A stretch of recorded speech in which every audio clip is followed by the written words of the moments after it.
Hello दोस्तों, जय हिंद। मेरा नाम अंकित। हमारे यूट्यूब चैनल पर आप सभी लोगों का बहुत बहुत स्वागत है। दोस्तों, हम पढ़ रहे हैं क्लास 9 के लिए मैथ। मैथ में क्या है दोस्तों, आज हम पढ़ने वाले हैं अध्याय 7 त्रिभुज।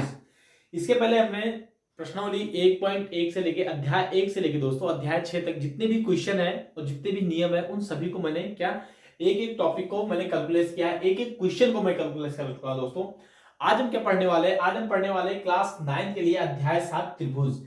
त्रिभुज में आज हम ये भी कोशिश करेंगे दोस्तों कि प्रश्नावली 7.1 के कुछ क्वेश्चन भी हो और कुछ जो नियम है दोस्तों उस नियम को भी मैं क्या करूं, कैलकुलेट कर सकूं, उस नियम को मैं अच्छे से बता सकूं कि त्रिभुज क्या होता है, त्रिभुज के बारे में क्या होता है। इसके इसमें कुछ नियम है जिसको आप लोगों को जानना मोस्ट इंपॉर्टेंट है। उसके बाद त्रिभुज, जिस तरह हमने लाइन एंड एंगल के जितने भी क्वेश्चन थे उसको भी मैंने बहुत इजी वे में बताया दोस्तों, उसी तरह मैं प्रश्नावली 7.1 जो त्रिभुज है उसके सारे नियम को भी बहुत अच्छे से बताऊंगा। ओके दोस्तों, तो आइए हम वीडियो स्टार्ट करते हैं। क्या है दोस्तों कि अगर हम त्रिभुज पढ़ रहे हैं, अगर हम त्रिभुज पढ़ रहे हैं तो हमें त्रिभुज के बारे में भी जानना चाहिए कि त्रिभुज होता क्या है। अब ये सारे लोग पढ़े दोस्तों, जबकि ये क्लास 5 से पढ़ते हुए आ रहे हैं, क्लास 3 से ही हम स्टार्ट कर रहे थे कि त्रिभुज क्या है। तो हम वहां पढ़ते हैं तीन रेखाओं से घिरी हुई, तीन रेखाखंडों से घिरी हुई आकृति को हम क्या बोलते हैं, त्रिभुज बोलते हैं। या तीन प्रतिच्छेदी रेखाओं से, तीन प्रतिच्छेदी रेखाओं से बंद आकृति को हम क्या बोलते हैं, त्रिभुज बोलते हैं। देखो दोस्तों क्या है, हम त्रिभुज पढ़ रहे हैं। देखो त्रिभुज को अगर हम दो तीन तरह से डिफिनेशन लिख सकते हैं। देखो त्रिभुज तो आप सालों जानते हो जिसमें तीन भुजा हो, उसे हम बोल देते हैं क्या, त्रिभुज। अब देखो यहां पे क्या है दोस्तों, ए और बी और सी। तो यहां से यहां तक हमने बोलते नहीं है कि समबाहु त्रिभुज, मतलब जिसकी से हमने बोला कि बेटा एक 4 सेंटीमीटर की रेखा है, 2 सेंटीमीटर का है, 3 सेंटीमीटर रेखा है, मतलब एक त्रिभुज है जिसकी इतनी इतनी अरे इतने इतना इतना रेखाखंड, इतना इतना रेखाखंड मिला के क्या बना, एक त्रिभुज बना। जिसमें तीन हो गया, जिसकी दूरी निश्चित कर दी जाती है कि मान ये 4 सेंटीमीटर ही है तो उसको हम बोल देते हैं क्या, रेखाखंड। तो वही बोले कि तीन रेखाखंडों से घिरी हुई बंद आकृति को हम क्या बोलते हैं, त्रिभुज बोलते हैं। या तीन प्रतिच्छेदी रेखाओं से, अब रेखा कर सकते हो जहां पे तीन प्रतिच्छेदी रेखाएं बने, माना हमने एक रेखा ये किया, एक रेखा ये किया, एक रेखा ये किया, इन तीन प्रतिच्छेदी रेखाओं से बंद आकृति को हम क्या बोल रहे हैं, तब भी हम बोलते हैं क्या, वो त्रिभुज है। तो आइए हम इसको त्रिभुज का डिफिनेशन लिखते हैं। इस डिफिनेशन को लिखने के बाद इसमें करना क्या है वो बता रहे हैं। ओके दोस्तों, आइए हम डिफिनेशन लिखते हैं त्रिभुज। इसमें क्या है, त्रिभुज डालते हैं क्या,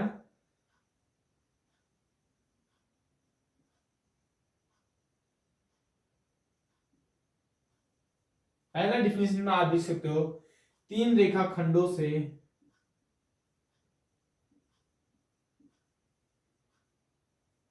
तीन रेखा खंडों से तीन रेखाखंड से घिरी हुई बंद आकृति को, घिरी हुई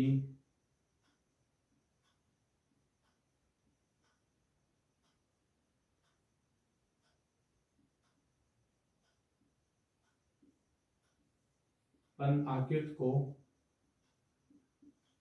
त्रिभुज कहते हैं।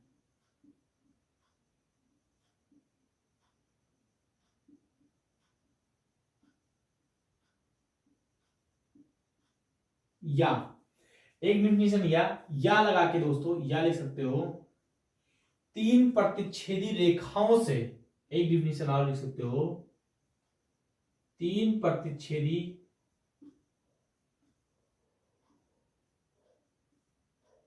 तीन प्रतिच्छेदी रेखाओं से घिरी हुई बंद आकृति को, घिरी हुई बंद आकृति को त्रिभुज कहते हैं। बंद आकृति को त्रिभुज कहते हैं। ओके दोस्तों, ये दोनों आप लिखिए, उसके बाद मैं त्रिभुज के बारे में बता रहा हूं कुछ। ओके, मैं देख ले रहा हूं कि वीडियो में दिख रहा है नहीं दिख रहा है।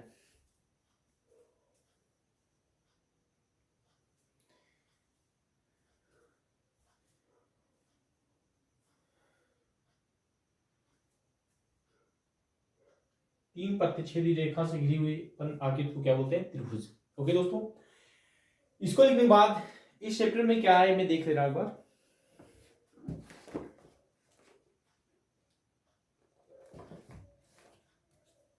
ओके दोस्तों, इसको मैं मिटा रहा हूं। अब देखो, तीन रेखा खंड से घिरी हुई आकृति को हम बोल रहे हैं क्या, त्रिभुज कहते हैं। इसको मैं एक डिफिनेशन को मिटा दे रहा हूं, उसके बाद में समझा रहा हूं। देखो दोस्तों, अब मुझे बताओ, यदि तीन त्रिभुज है, यदि माना एक त्रिभुज है जिसमें बोला गया है कि तीन रेखा खंडों से बंद आकृति को हम बोलते हैं त्रिभुज। अब जब तीन रेखा खंड है दोस्तों, उसमें बंद आकृति है त्रिभुज, तो देखो इसके पहले आपको यह भी याद होना चाहिए कि हमने ये पढ़ा था दोस्तों कि कोण किसे कहते हैं। दो रेखाओं के बीच के झुकाव को हम कोण कहते हैं। दो मूलियां हैं, ये हो गया, एक ये हो गया, इनके बीच जो झुकाव, इसी को क्या बोलते हैं, हम कोण बोलते हैं। तो उसी तरह क्या दोस्तों, आप देखो, अगर माना तीन रेखा खंडों से बंद हुई आकृति को हम बोलते हैं त्रिभुज। क्या बोले, त्रिभुज। तो मान लीजिए ये है और ये बी है और ये सी है। दोस्तों यदि तीन रेखा खंड है तो उसमें कितने, अगर ये तीन रेखा खंड है तो उसमें तीन भुजाएं हैं। क्या, तीन भुजा होगा।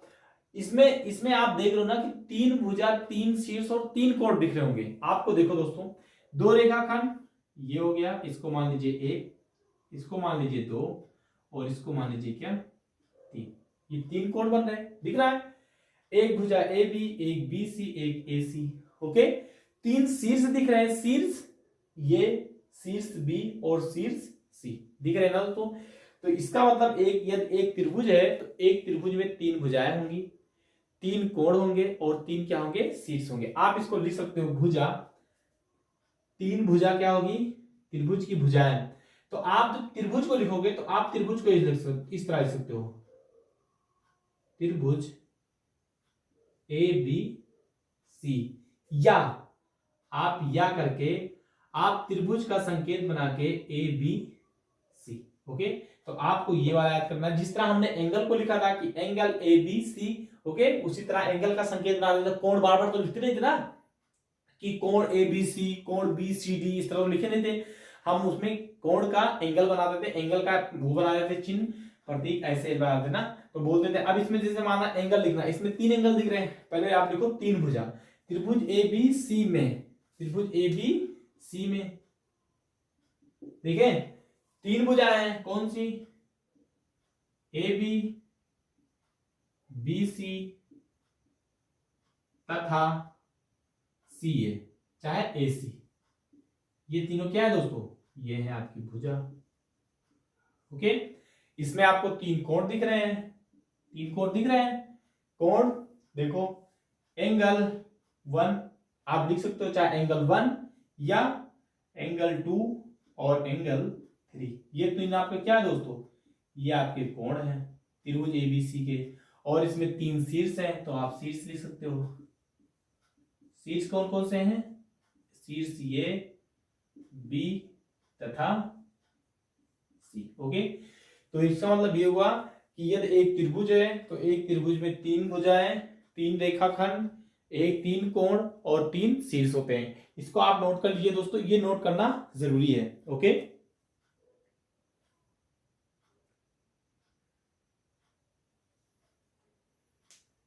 ये हो गया।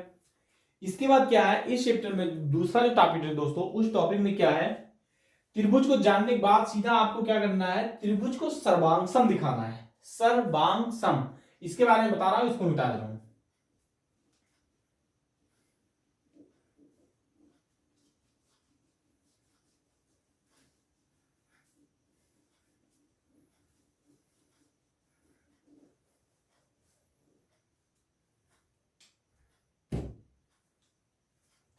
क्या है दोस्तों, त्रिभुज की सर्वांग समता। अब देखो त्रिभुज की सर्वांग समता, सर्वांग समता क्या होता है, देखो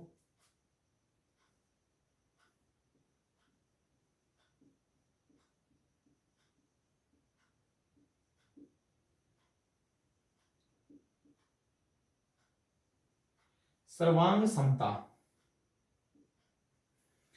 सर्वांग समता, इसमें हमको दिखाना है जो एक त्रिभुज है दूसरे त्रिभुज के सर्वांग सम। सर्वांग समता का मतलब होता है दोस्तों, जो चीज, कोई भी वस्तु ऐसी हो जो सभी प्रकार से बराबर हो। मतलब कोई ऐसा चीज जो हर एक तरीके से बराबर हो। जैसे अपने हाथ का पंजा लीजिए, एक दूसरे हाथ का पंजा लीजिए, इन दोनों को रखिए, आप देखिए इन दोनों को यदि आप रख रहे हो ना, तो इन दोनों हाथ का पंजा एक दूसरे के ऊपर बिल्कुल फिट बैठ रहे हैं, दोस्तों देखिए बिल्कुल बैठ रहे हैं ना। तो ये दोनों अपने आप, इस हाथ का पंजा और ये हाथ के पंजा दोनों में आपस में क्या है, सर्वांगसम है। देख रहे हो दोस्तों, आप अंडे को देखो, अंडे जितने भी अंडे बनते हैं आप देखो, जब वहां पे ट्रे में उसको रखे रहते हैं, अंडे को ट्रे ही बोलते हैं उसे, उसमें जब रखते हैं दोस्तों, तो आप देखो कि क्या उन सभी अंडों की, जितने भी अंडे हैं उनका साइज क्या होता है, बराबर है। तो एक अंडा दूसरे अंडे की क्या है, सर्वांगसम है। इसका मतलब ये हुआ, कोई ऐसा चीज जो एक दूसरे पर बिल्कुल फिट बैठे वो क्या है, सर्वांगसम है। जैसे और एग्जांपल में आप फ्रिज लीजिए, फ्रिज में बर्फ जमाने के लिए कुछ ट्रे बनाते हैं जो छोटे छोटे से होते हैं। उसमें क्या होता है, जब बर्फ बनाने के लिए उसको तैयार करते हैं बर्फ को लिए, तो क्या होता है, उनके साइजों को क्या करते हैं, बिल्कुल इक्वल करते हैं। तो सर्वांगसम का उपयोग हम लोग इसी प्रकार करते हैं। ओके दोस्तों, और जहां पे कोई भी चीज, आप ये हाथ के पंजे का मैंने एग्जांपल दिया, तो एक हाथ दूसरे हाथ के पंजे के क्या हो जाए, एक दूसरे के बिल्कुल बराबर फिट बैठ जाए। मतलब हर एक तरीके से जो आकृति समान रूप हो, मतलब हर एक तरीके से जो आकृति एक समान हो, उसे हम क्या बोल देते हैं, सर्वांगसम। सर्वांगसम का सीधा सीधा अर्थ है ये, इसके सिवा कुछ नहीं। सर्वांगसम का मतलब जो सभी प्रकार से, जो आकृति सभी प्रकार से क्या हो, इक्वल हो, वो क्या हो गया, सर्वांगसम। ओके दोस्तों, तो आप इसका डिफिनेशन लिख सकते हो, केवल क्या चीज, जो सभी प्रकार से बराबर हो, जो आकृति, इसमें सर्वांगसम का अर्थ जो है, जो आकृति, जो आकृति सभी प्रकार से बराबर हो, जो आकृति सभी प्रकार से, सभी प्रकार से बराबर हो, बराबर हो, सर्वांगसम कहते हैं, सर्वांगसम कहते हैं। ओके दोस्तों, जो आकृति सभी प्रकार से बराबर हो उसे सर्वांगसम कहते हैं। दोस्तों यहां पे लिख देना, उसे सर्वांगसम कहते हैं। ये सर्वांगसम का अर्थ है। ओके ओके दोस्तों, ये सर्वांगसम का अर्थ है। इसके बाद में क्या कर रहे हैं,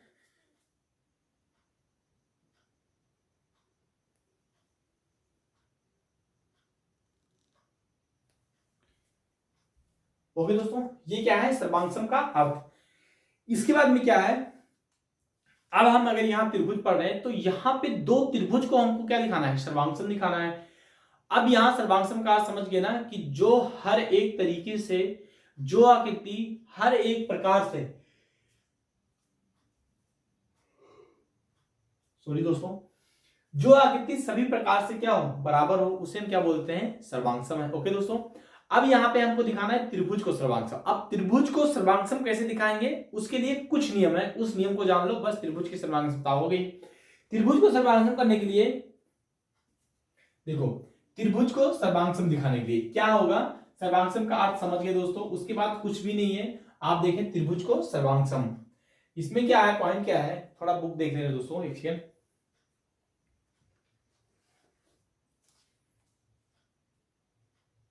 देखो दोस्तों, त्रिभुज के सर्वांगसम का नियम जो है, देखो त्रिभुज की सर्वांगसमता,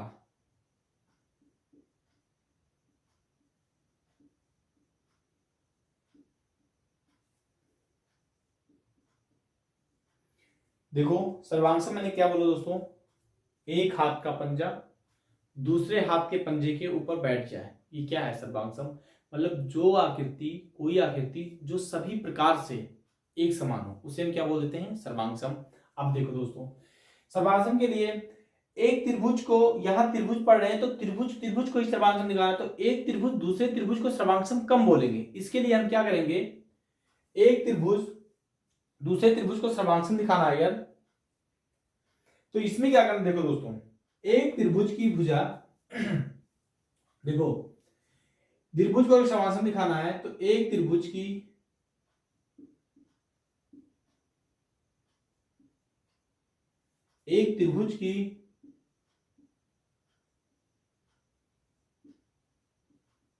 दो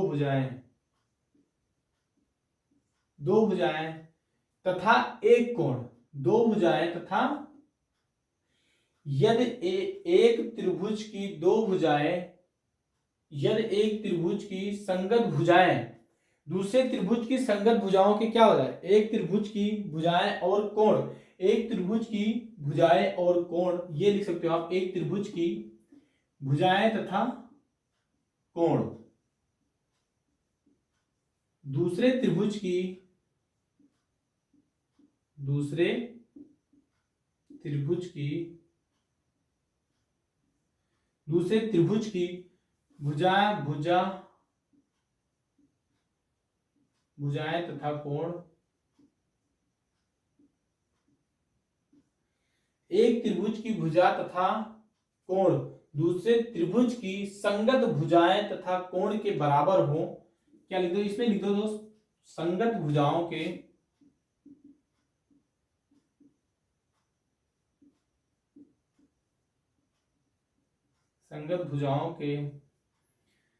दूसरे त्रिभुज की संगत भुजा तथा कोण के बराबर हो जाए,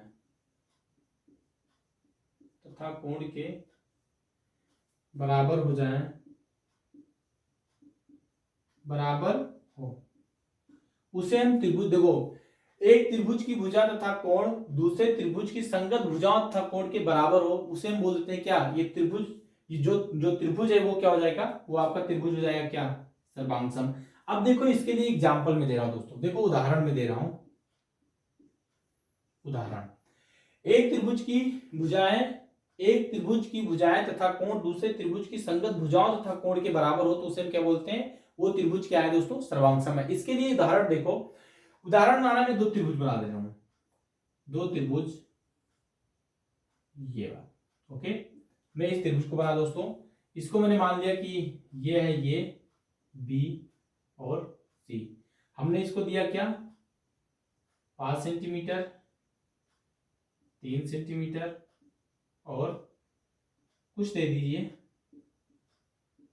4.5 सेंटीमीटर। ओके दोस्तों, इसको हमने ये दिया, इसके बाद इसमें एक कोण भी दे दिए, हम ये कोण दे दिए।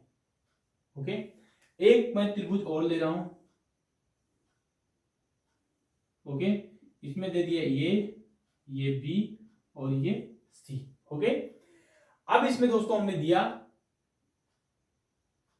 5 सेंटीमीटर, ओके, और यहां पे दिया हम 3 सेंटीमीटर, इसको हम ए बी सी न माने, इसको हम मान ले क्या पी क्यू आर,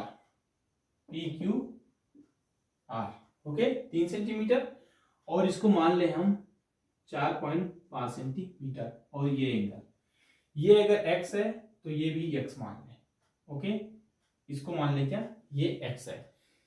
अगर इस तरह मैं कर रहा हूं दोस्तों, ओके, ये हो गया।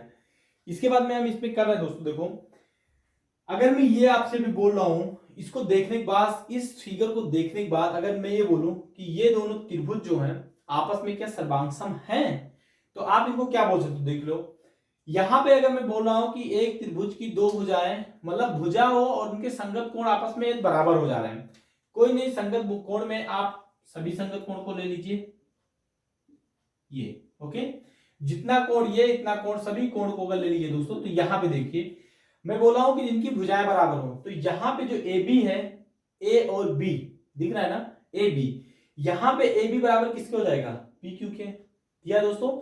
इसके हम बोलते हैं कि ये संगत है, मतलब इनको संगत बोल सकते हैं, क्या संगत। अब इनको संगतता को, इसको भी दर्शाने के लिए एक नियम देखो दोस्तों, यहां पे हम क्या बोलेंगे, ए बी, यहां पे ए बी बराबर हो जाएगा किसके, पी क्यू के, दिख रहा है दोस्तों। यहां पे जो ए सी है वो बराबर हो जाएगा पी आर के, तो ए सी बराबर पी आर के, संगतता दर्शाने के लिए इसको आप कर दीजिए, ओके, संगत को दर्शाने के लिए। इसके बाद क्या है बीसी, और यहां पे क्या है बीसी, यहां पे क्या है बीसी, तो ये क्या हो जाएगा, जो बीसी बराबर है वो किसके हो जाएगा, क्यू आर के। तो ये तीनों क्या हो जाएंगे, तीनों भुजाएं बराबर हो गई, जिस तरह तीनों भुजाएं बराबर उसी तरह हम तीनों कोण को बराबर दिखा देंगे, वो कोण को, एंगल जो ये है वो कोण बराबर किसके, एंगल पी के, ओके। इसी प्रकार एंगल सी है, ये पैरेलल किसके हो जाएगा, एंगल क्यू के। और एंगल जो ये 3 वाला एंगल 3 मतलब यहां पे एंगल सी ले लें, क्या एंगल सी। तो एंगल यहां पे मिल लिया एंगल ये, एंगल सी और एंगल बी। अब एंगल जो बी है वो एंगल आर के बराबर हो जाएगा, एंगल आर के बराबर हो जाएगा। तो इस तरह अगर हम त्रिभुज को दर्शा दे रहे हैं तो क्या हो जाएगा, वहां पे त्रिभुज के एक सर्वांगसम का नियम आ जाएगा। ओके दोस्तों, अब इसमें एक दूसरे के त्रिभुज इसको क्या बोलेंगे कि ये त्रिभुज एक दूसरे की क्या है, सर्वांगसम है। ओके दोस्तों, इसमें त्रिभुज के कुछ नियम है, उस नियम को मैं बता रहा हूं। अब इसमें लिखिए दोस्तों,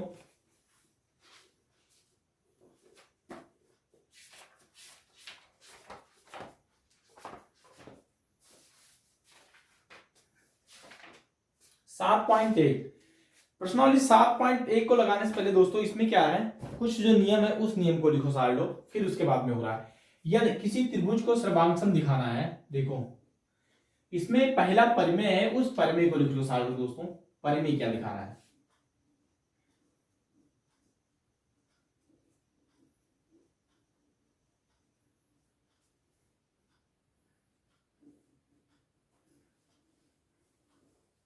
दोस्तों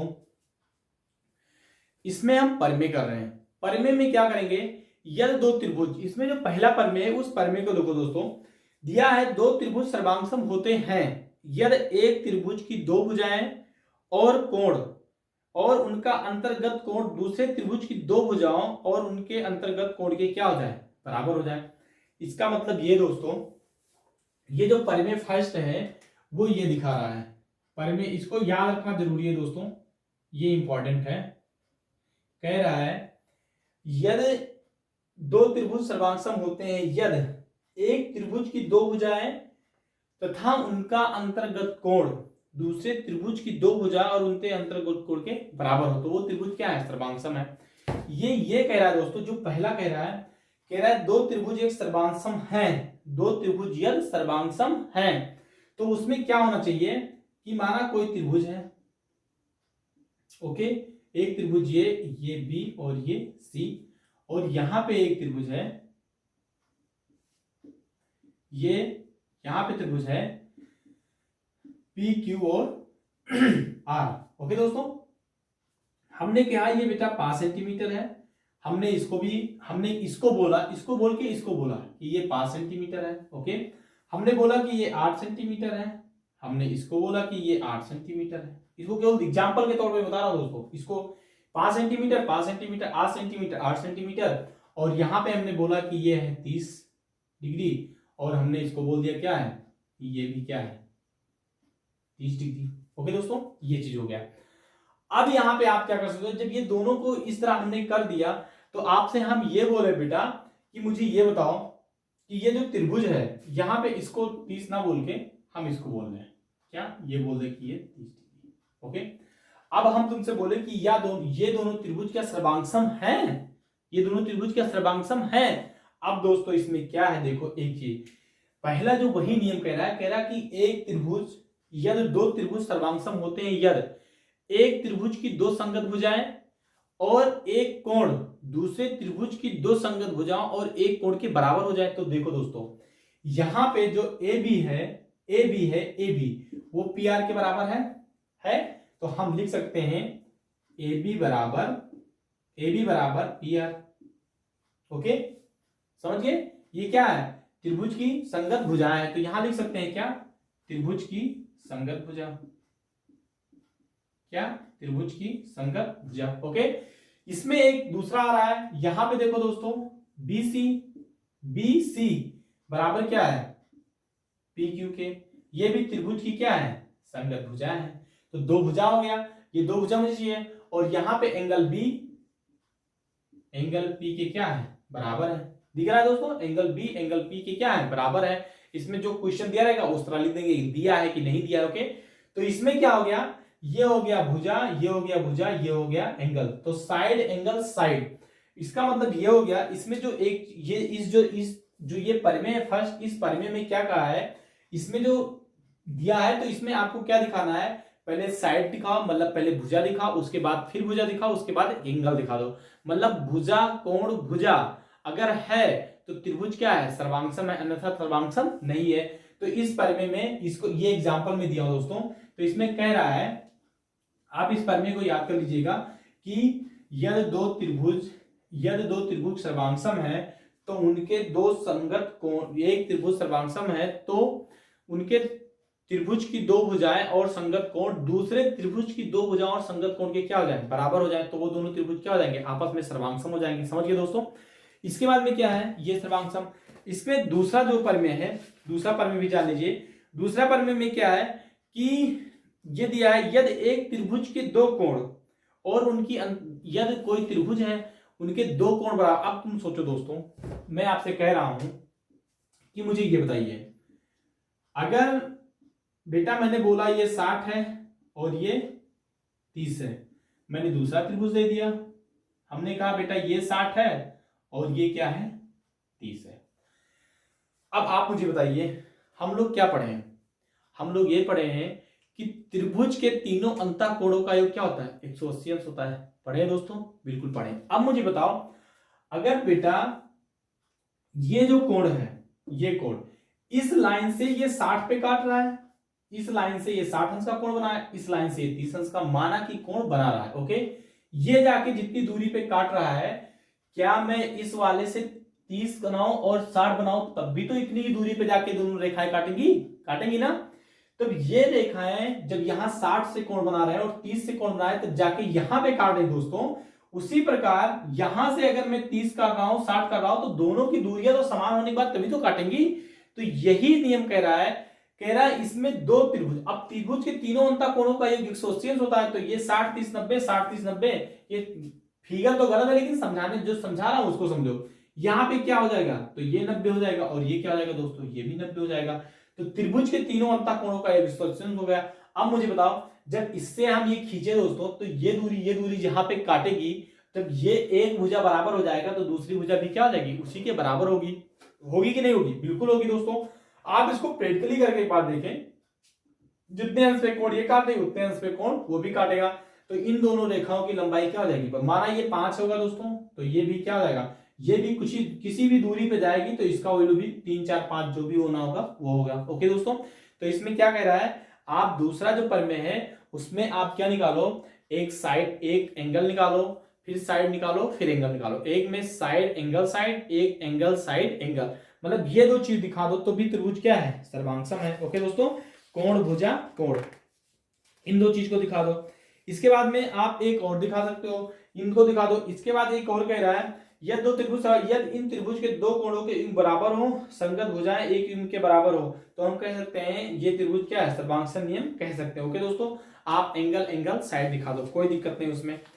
ये थे आपकी क्या, सर्वांगसम के कुछ नियम कि आपको क्या क्या दिखाना है। आप त्रिभुज के सर्वांगसम नियम में एक है जिसमें साइड एंगल साइड दिखाना है, और एक है जो एंगल साइड एंगल दिखाना है। ओके, आइए हम प्रश्नावली 7.1 को पढ़ेंगे ना, इसके बाद में हम क्या करेंगे। अब मुझे बताओ, ये भी होता है, यदि कोई त्रिभुज सर्वांगसम हो गया बेटा, ये भी जान लो।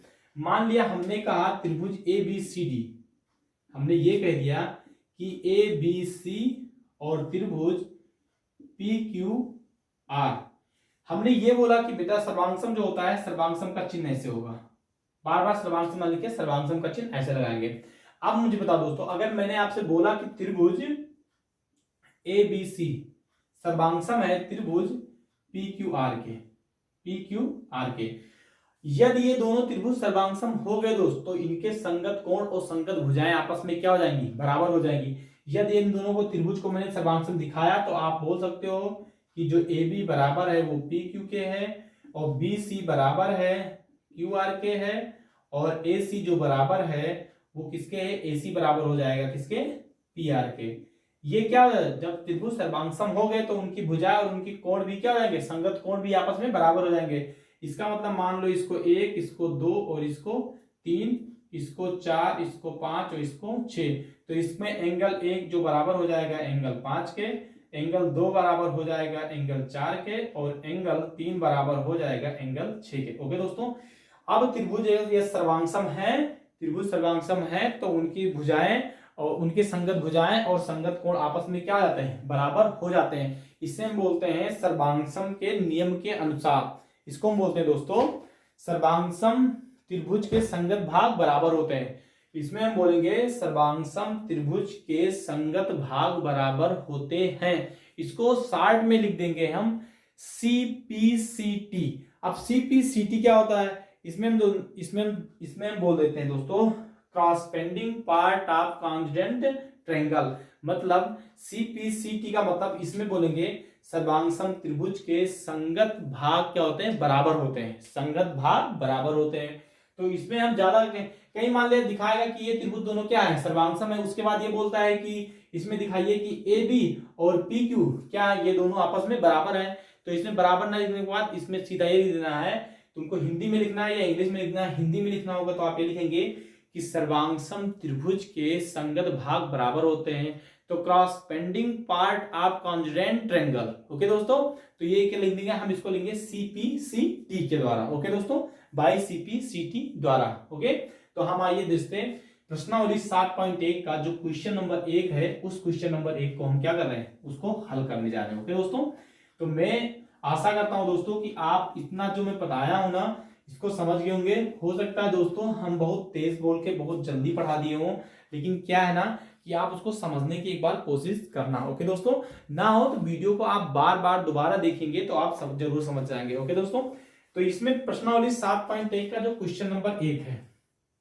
क्वेश्चन नंबर 1 क्या है, देखो दोस्तों क्या है, इसमें कुछ क्वेश्चन कराएंगे, 2-3 क्वेश्चन करा देंगे, 4 क्वेश्चन तक, उसके बाद एक पार्ट का और वीडियो बनाएंगे। ओके, तो इसमें जो क्वेश्चन नंबर 1 है वो क्या है, देखो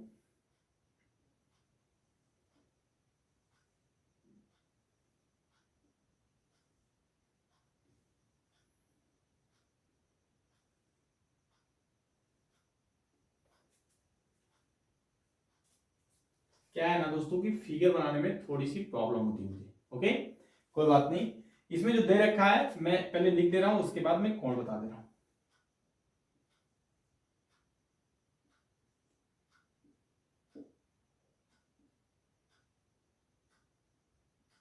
ओके, ये दे रखा है, ये फिगर है। देखो क्या कह रहा है, दिया है चतुर्भुज ABCD जिसमें 4 भुजाएं हो चतुर्भुज हो जाएंगी। देखो ABC और D, ये क्या है, आपकी चतुर्भुज है। चतुर्भुज में AC पहले बोल दिया है AC बराबर AD दिया दोस्तों। ये कह रहा है जो AC है वो AD क्या है, बराबर है। ओके, तो और AB आप देख रहे हो, ये और B देख रहे हो दोस्तों, A और B कोण, ये का कोण A को समद्विभाजित करता है। मतलब जो इसमें AB है वो कोण टोटल जो ये उनको क्या 2 बराबर भागों में बांटता है। तो दर्शाइए कि त्रिभुज ABC आपको दिख रहा है AB और C, त्रिभुज AB और D ये दोनों क्या है, सर्वांगसम है। और BC बराबर BD के बराबर आप क्या कह सकते हैं, जो BC है ये BC बराबर BD, आप इसके बारे में क्या कहेंगे। ओके दोस्तों, देखो कितना आसानी से लगता है, इसको थोड़ा देखिए। इसमें जो दिया है आप कुछ नहीं करना है, इसमें जो दिया है आप दिया है उसको लिखो, क्या दिया है, दिया है, आपको क्या दिया है, दिया है क्या AC बराबर AD। ओके दोस्तों, एक दिया है AC बराबर AD, और एंगल AB बराबर एंगल जो A है उनको क्या करता है, एंगल ये को A को क्या करता है, समद्विभाजक करता है, कितने 2 भाग। तो इसमें क्या लीजिए AC बराबर AD, क्या लिखा है दोस्तों, AC बराबर AD। अब इसको हम क्या कर रहे हैं, कैलकुलेट कर रहे हैं दोस्तों। तो ये लिखा हुआ है AC बराबर AD, इसमें कुछ नहीं करना है। तो आपको ये जो AB है दोस्तों लिख सकते हो यहां पे, AB एंगल A को क्या करता है, A को समद्विभाजक करता है,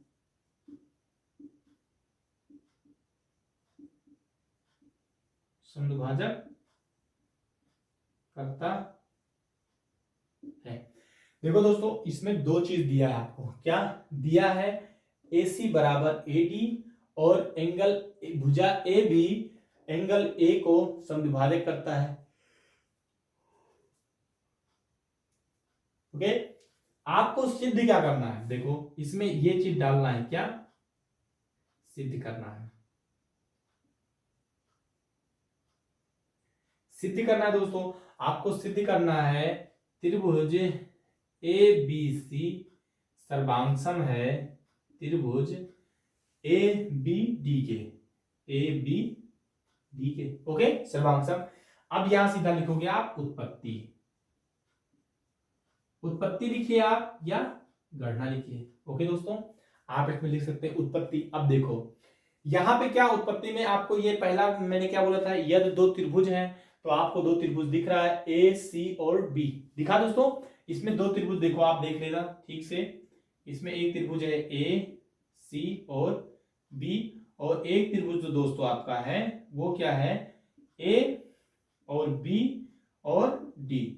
यहां पे देखो दोनों त्रिभुज में ए बी और ए बी सेम दिख रहा है। ओके, जब दोनों त्रिभुज में एक भुजा दिखे, दोनों त्रिभुज में एक भुजा दिखे, उसे हम बोल देते हैं क्या है, ये उभयनिष्ठ, मतलब कॉमन, ये दोनों में आ रहा है, मतलब दोनों में आ रहा है, इसका मतलब भुजा दोनों त्रिभुज का क्या हो जाएगा, बराबर दिखा देंगे। ओके दोस्तों, यहां पहले से बोल रहा है कि ये दोनों भुजाएं आपस में क्या है, बराबर है।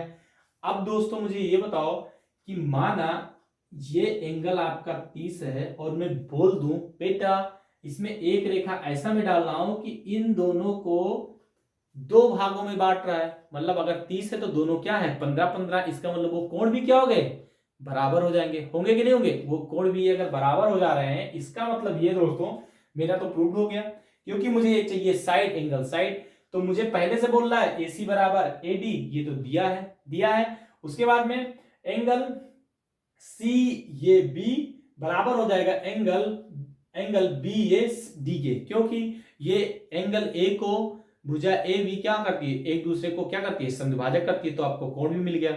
उसके भुजा क्या करोगे, AB बराबर AB इक्वल टू AB, ये क्या है, उभयनिष्ठ भुजा है, ये दोनों त्रिभुज में पाए जाते हैं, तो क्या है, उभयनिष्ठ है। तो भुजा कोण भुजा से ये प्रूव होता है कि त्रिभुज ABC और ABD क्या है, सर्वांगसम है। ओके दोस्तों, अब इसमें ये त्रिभुज सर्वांगसम हो जा रहे हैं, तो उसमें जो BD बोल रहा है BC बराबर BD, ये दोनों भी क्या हो जाएंगे, बराबर हो जाएंगे। ओके दोस्तों, तो इसको क्या करना है, इसी तरह कैलकुलेट कर देना है। तो आइए उत्पत्ति में हम लिख रहे हैं क्या, पहला टॉपिक कि त्रिभुज ABC और BAC, तो इसमें कुछ नहीं लिखना है, उत्पत्ति में लिखो AC बराबर AD, AC बराबर AD, ये क्या है, दिया है, क्या है, दिया है, जो कि क्या है, भुजा है। इसके बाद में एंगल ऐसे आप लिख देना, एंगल CAB, त्रिभुज ACB में बोल रहे बेटा, इस एंगल की चर्चा कर रहे हैं, इस एंगल की, तो लिखोगे एंगल CAB बराबर हो जाएगा किसके, CAB किसके बराबर हो जाएगा, एंगल BAD के। ये क्या है, ये एंगल A क्या है, ये दोनों कोण आपस में क्या हो जाएंगे, ये बराबर होंगे। जो एंगल A भुजा, एंगल A को भुजा, इसमें लिख दो समद्विभाजक कोण है, लिख दो समद्विभाजक कोण है, समद्विभाजक कोण। तो हमको क्या मिल जा रहा है दोस्तों, ये एक मिला भुजा, एक मिला कोण, और तीसरा मुझे क्या मिल रहा है, AB बराबर AB, ये क्या है, उभयनिष्ठ भुजा है, उभयनिष्ठ भुजा है। तो आप क्या पा रहे हो, आप ये पा रहे हो कि अतः भुजा कोण भुजा, यहां लिख देना, अतः भुजा कोण भुजा, भुजा कोण भुजा से त्रिभुज ABC ACB सर्वांगसम होगा त्रिभुज ABD के, ABD के। ओके, आप इसको लिखिए दोस्तों, इसमें क्या है आप लिखिए, मैं दोबारा समझा दूंगा। ओके, आप लिख लीजिए बस,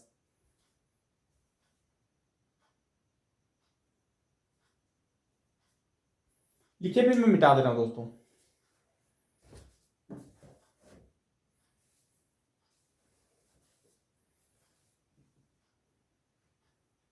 ओके दोस्तों, इसमें जब ये हो गया, मैं ऊपर मिटा दे रहा हूं।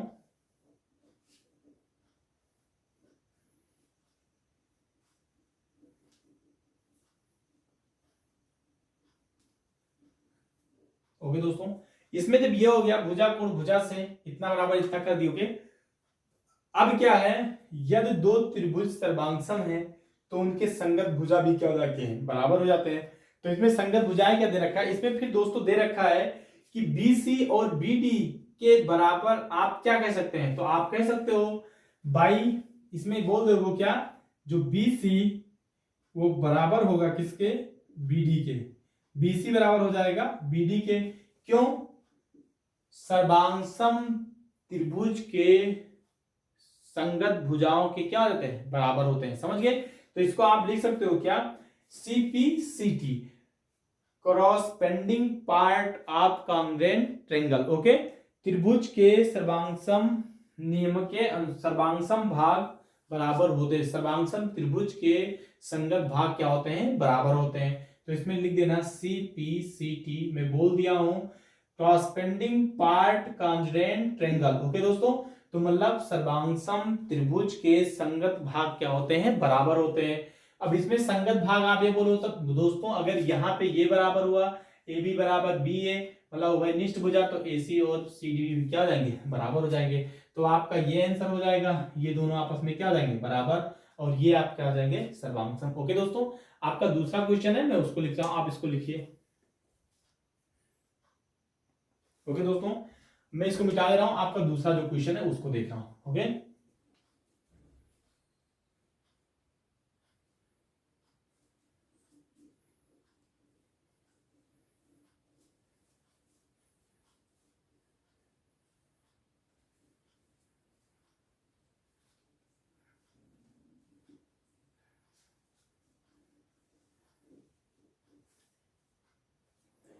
दोस्तों इसमें क्वेश्चन नंबर 2 देखो, क्वेश्चन नंबर 2 क्या कह रहा है, मैं पहले फिगर बना ले रहा हूं उसके बाद कर रहा हूं। ओके दोस्तों, क्वेश्चन नंबर 2,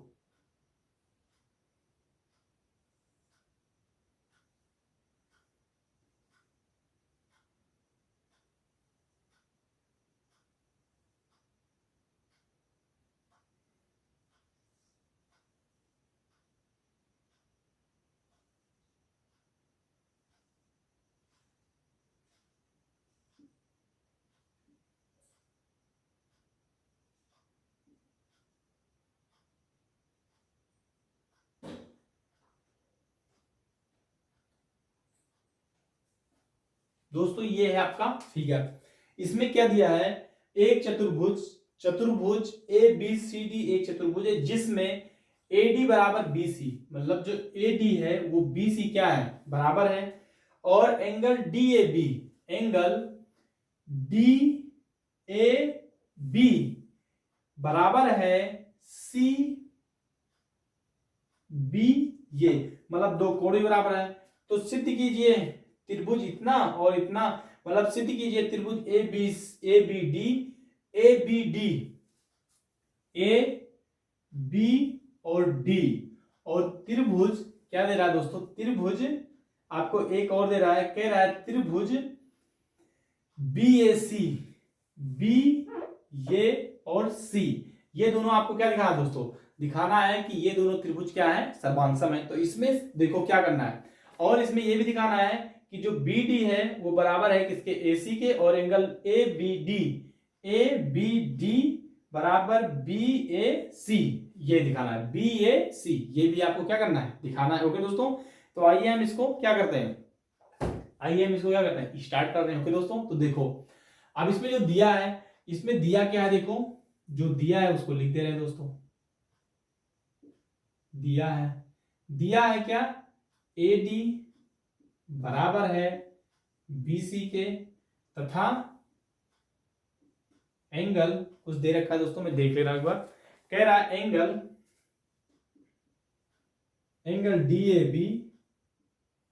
एंगल DAB जो बराबर हो जाएगा एंगल CBA के। ओके, आपको क्या करना है, सिद्ध करना है,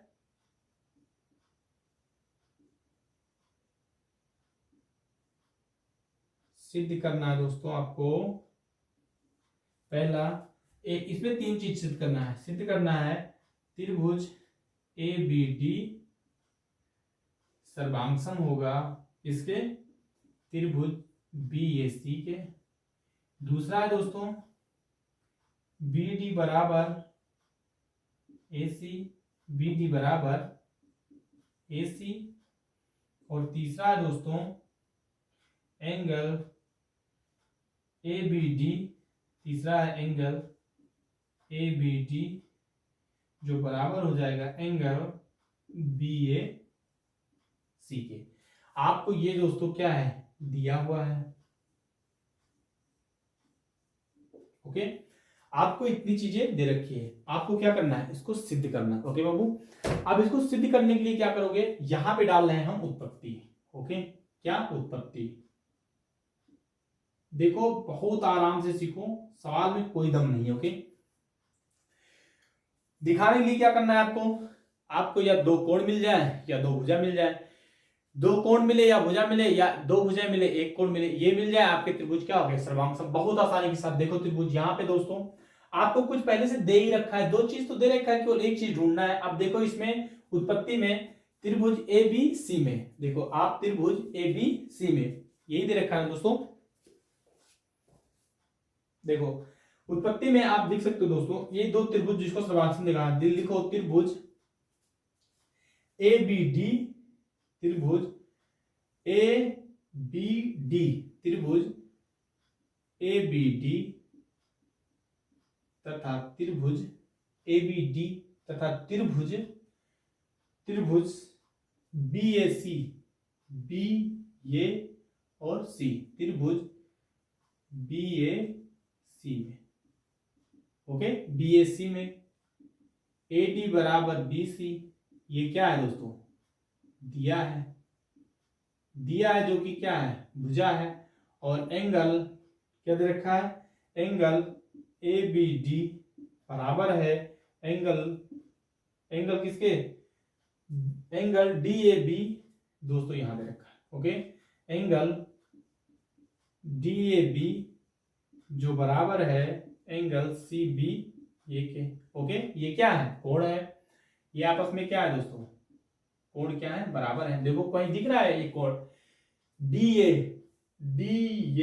ये पूरा ये और B, और बोल रहा है CBA, मतलब ये दोनों कोण आपस में क्या है दोस्तों बराबर है। अब जब ये बराबर है दोस्तों तो इसमें एक चीज आपको कॉमन दिख रहा है, कुछ दिख रहा है, इस त्रिभुज में भी AB दिख रहा है, इस त्रिभुज में भी BA दिख रहा है। तो त्रिभुज AB और D और त्रिभुज BA और C, इन दोनों देखो त्रिभुज दिखा रहा है दोस्तों, कह रहा है ये त्रिभुज,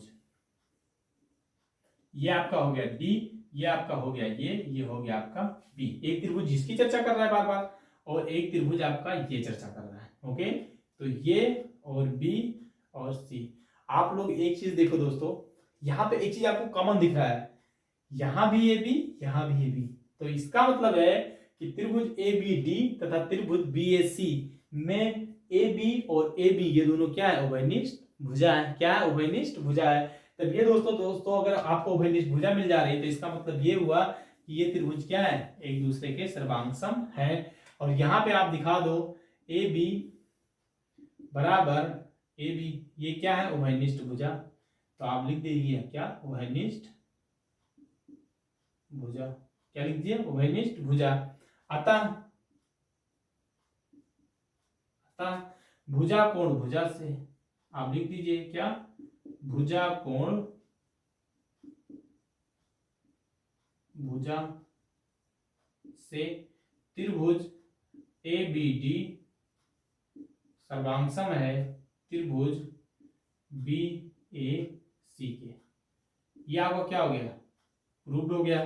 दूसरा कह रहा है कि क्या BD दिखा दोस्तों आपको, कह रहा है BD ये B और D बराबर हो जाएगा किसके AC के। हाँ ये विकर्ण है तो विकर्ण भी क्या लेंगे इसमें लिख दोगे कि हाँ BD बराबर AC हो जाएगा बाई CPCT। सर्वांगसम त्रिभुज के संगत भाग बराबर हो जाते हैं, मतलब अगर दोनों त्रिभुज सर्वांगसम दिख रहे हैं तो इन्हीं दोनों त्रिभुज के सब भाग है ना AC और BD, तो ये भी आपस में क्या है बराबर है। और इसमें जो थर्ड क्या कह रहा है, कह रहा है angle ABD angle A B, angle ये बी और डी, कह रहा है कि जो ये बी है दोस्तों, ये बी, ये वाला कह रहा है ये बी ए सी के, मतलब बी ये और सी के ये दोनों आपस में भी बराबर होंगे। क्यों नहीं होंगे बराबर दोस्तों? जब उसके संगत भाग बराबर हो जाते हैं तो ये भी क्या है, बराबर है। तो इसलिए एंगल ए बी डी जो बराबर हो जाएगा एंगल बी ए सी के by C P C T, ये बोलेंगे corresponding part of constant triangle, मतलब सर्वांगसम त्रिभुज के संगत भाग बराबर होते हैं। ओके दोस्तों, तो ये आपके तीनों हो जा रहे हैं क्या, रूप, और ये क्या हो जा रहे हैं, प्रूफ। ओके, तो आप इसको लिख लीजिए दोस्तों, लिख लीजिए दोस्तों।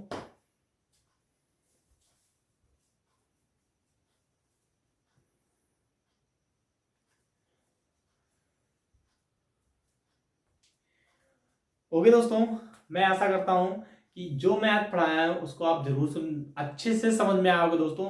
अगर कोई गलती हो दोस्तों तो उस गलती को हमारे कमेंट बॉक्स में जरूर बताएं, क्योंकि भी लाइव क्लास चल नहीं रही, रिकॉर्डेड क्लासेस दोस्तों। तो जो भी गलतियां आप कमेंट में बताइए उसको मैं सुधारने की कोशिश जरूर करूंगा। ओके दोस्तों, हो सकता है कुछ हमने स्पीड पढ़ा दिया हो, लेकिन जो भी हमने डेरिवेशन या जो भी कैलकुलस मैंने कराया है वो बहुत आराम से और बहुत अच्छे से मैं समझाया दोस्तों। अगर आपको ना समझ में आया हो तो एक बार मुझे कमेंट करके जरूर बताएं। ओके दोस्तों, इसके बाद में कुछ क्वेश्चन और हैं, अभी मैंने 2 क्वेश्चन कराया दोस्तों, वीडियो लॉन्ग ना करके, और जो क्वेश्चन 5 6 7 क्वेश्चन है उसको मैं एक पार्ट में बनाऊंगा। ओके दोस्तों, जब तक के लिए जय हिंद, जय भारत।